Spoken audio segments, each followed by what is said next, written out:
to Wonderland, we've got it all. Potions and pastries that make you grow tall. Coucou tout le monde, c'est Lily, je vous retrouve aujourd'hui sur la chaîne pour vous faire la troisième vidéo de notre cycle recommandation des maisons d'édition. Comme vous l'avez vu dans le titre, on va s'attaquer à Gulfstream aujourd'hui.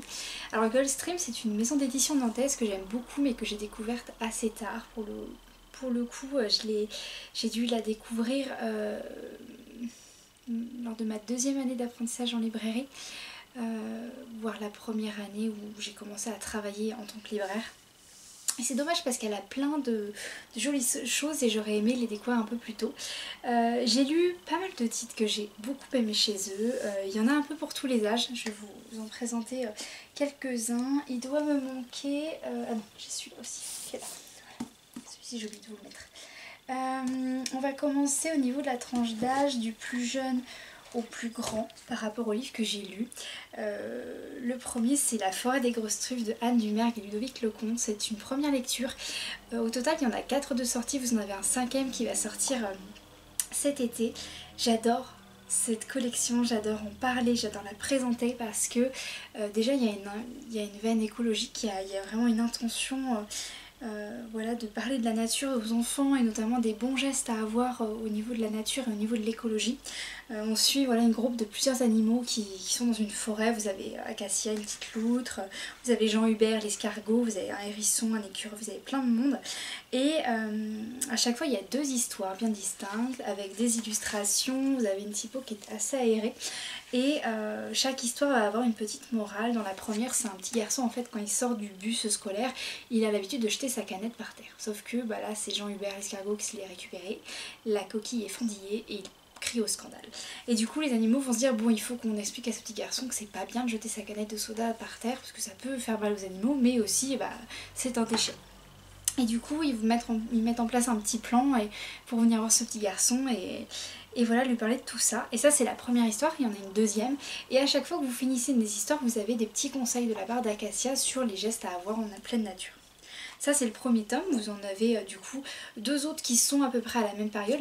Le 4e pardon, qui est sorti, on est plutôt sur l'hiver. Et le 5e qui est à paraître, ça va être sur les oiseaux, sur tout ce qui est migration, mais aussi les oiseaux dans notre jardin, voilà les petits gestes à avoir par rapport à eux. Et franchement j'adore cette série, j'ai eu l'occasion de rencontrer Anne Dumergue et Ludovic Lecomte et ils aiment beaucoup, oui c'est normal qu'ils aiment leur série mais j'ai pu vraiment discuter un peu avec eux et c'est vrai que c'est un projet qui leur tenait à cœur de proposer un ouvrage autour de l'écologie mais que ça reste amusant, assez léger et bien aéré en termes de texte pour les enfants. Donc vraiment si vous cherchez une petite lecture cet été pour votre enfant, je vous recommande celui-ci parce que il est vraiment super et puis c'est à partir de 7 ans donc en première lecture voilà si l'enfant est assez à l'aise parce qu'au niveau de l'intérieur je vais vous montrer et vous allez voir que c'est assez gros pour le coup, c'est comme ceci et voilà c'est pas trop dense pour l'enfant pour qu'il lise son premier petit roman et franchement ça marche super bien. Ensuite on passe un cran au-dessus en termes d'âge, je vais vous présenter Les légendes d'Horty de Clara Hoffman, c'est la collection Étincelles, fantastique et aventures de chez Gulfstream. Vous allez voir j'ai une autre collection aussi à vous présenter dans le même lot. Ça a été une petite découverte assez récente, c'est une sortie aussi qui est récente.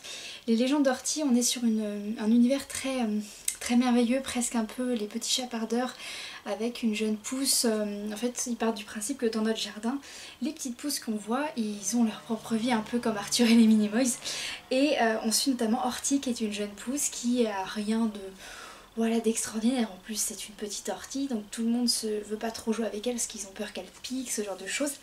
Et dans son village il y a un trésor, c'est un grimoire, le grimoire des légendes, qui est tenu par son grand-père. Et Horty a passé quasiment toute son enfance à essayer déjà de chaparder un petit peu le livre pour le bouquiner, mais elle veut absolument être la prochaine gardienne. Et quand arrive enfin ce fameux jour voilà, où on désigne le gardien, malheureusement c'est son pire ennemi Framboise qui est choisi et Horty est tellement verte de rage qu'elle décide de voler le livre et de partir à l'aventure avec. Et ce qu'elle va découvrir va un peu tout chambouler dans son existence. Je vais vous parler de 2 autres titres aussi que j'ai lus, que j'ai beaucoup aimé. Le premier c'est L'apprentie cartomancienne dans la collection Echo. J'en ai un autre que j'ai dans ma pile à lire et il y en a un autre aussi qui est sorti que j'ai pas eu l'occasion de découvrir, qui est aussi dans cette fameuse collection et j'ai l'impression pour moi j'ai l'impression que c'est plutôt des styles de livres un peu thriller, un peu fantastique, historique, avec vraiment voilà, une ambiance qui est un peu plus sombre, un peu plus travaillée entre guillemets, dans le sens que par exemple celui-ci ça se passe à l'époque napoléonienne et on a beaucoup de détails en fait de cette époque qui sont vraiment bien, qui apportent un petit plus à l'histoire.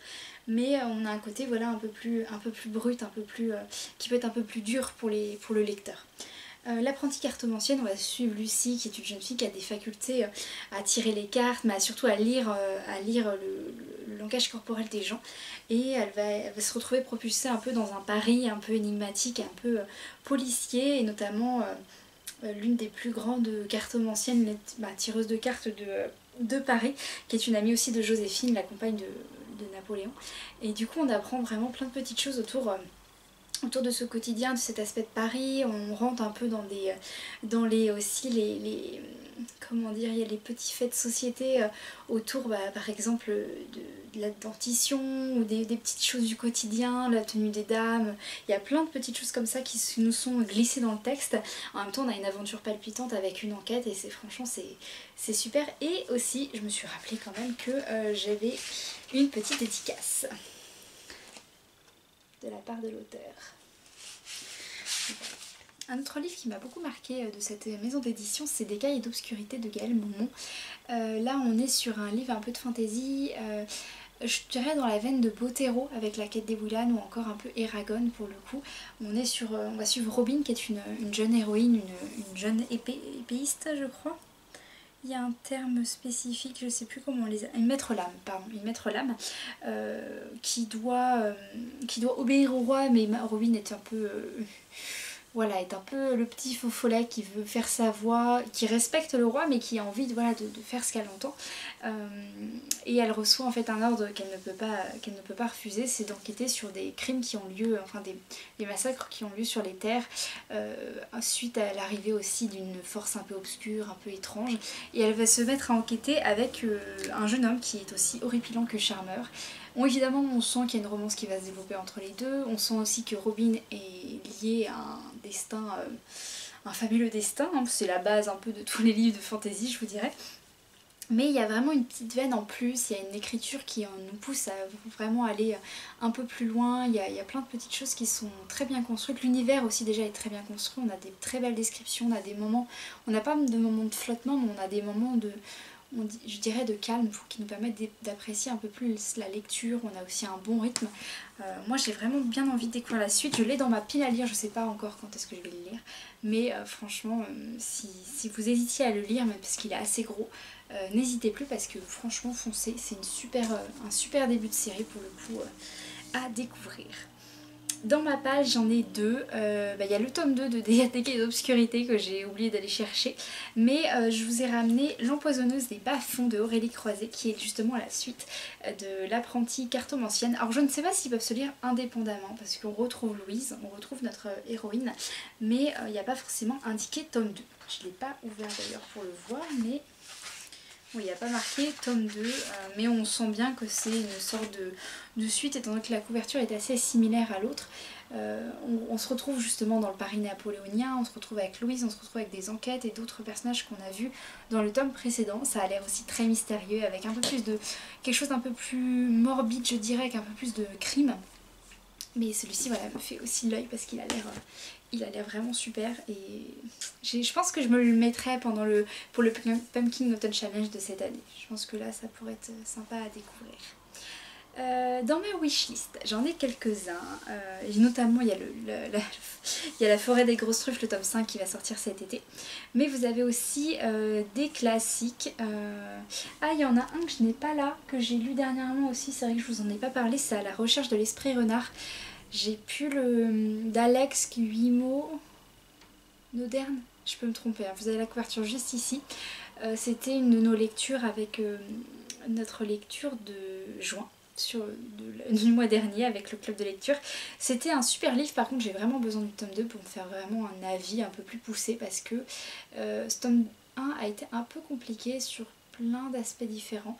Je vous ferai une chronique un peu plus poussée, déjà vous en aurez une sur le blog, mais voilà, c'est un livre qui peut être très complet, qui peut être déstabilisant aussi pour certains aspects pour le coup. mais l'univers est très riche. La couverture a été faite par l'autrice aussi, les illustrations sont réalisées par l'autrice.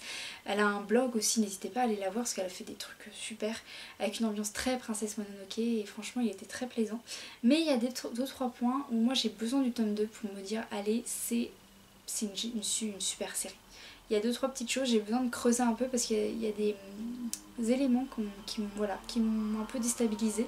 Dans le bon sens du terme quand même, mais j'ai besoin de voir le tome 2. Et ensuite, les 2 autres titres que j'ai mis dans la wishlist, c'est 2 classiques entre guillemets, enfin 2 séries qui ont débuté justement chez Gulfstream. Il y a le premier, c'est le Serment des 7 miroirs, que voici, et le deuxième c'est les légendes des terres de Cannes, avec des couvertures assez similaires, avec une ambiance aussi très fantasy, très aventure, avec ce côté de quête, d'aventurier, d'équipe. Il y a un côté aussi assez asiatique, très Ghibli aussi dans l'univers, dans les couvertures qui nous sont proposées, mais voilà, ils m'intriguent depuis leur sortie, j'ai pas eu l'occasion de les lire, que un jour peut-être je les prendrai et je les lirai. Donc voilà. Donc c'est tout pour cette vidéo. Encore une fois, je vous lance le défi de me présenter 5 titres de Gulfstream qui vous font de l'œil, que vous avez beaucoup aimé. Voilà, que ça peut, s'il y en a des différents par rapport à mes lectures, ça pourrait être l'occasion d'en présenter aux autres lecteurs qui verront cette vidéo. Et puis en attendant la prochaine, je vous dis à bientôt et je vous souhaite une très bonne lecture.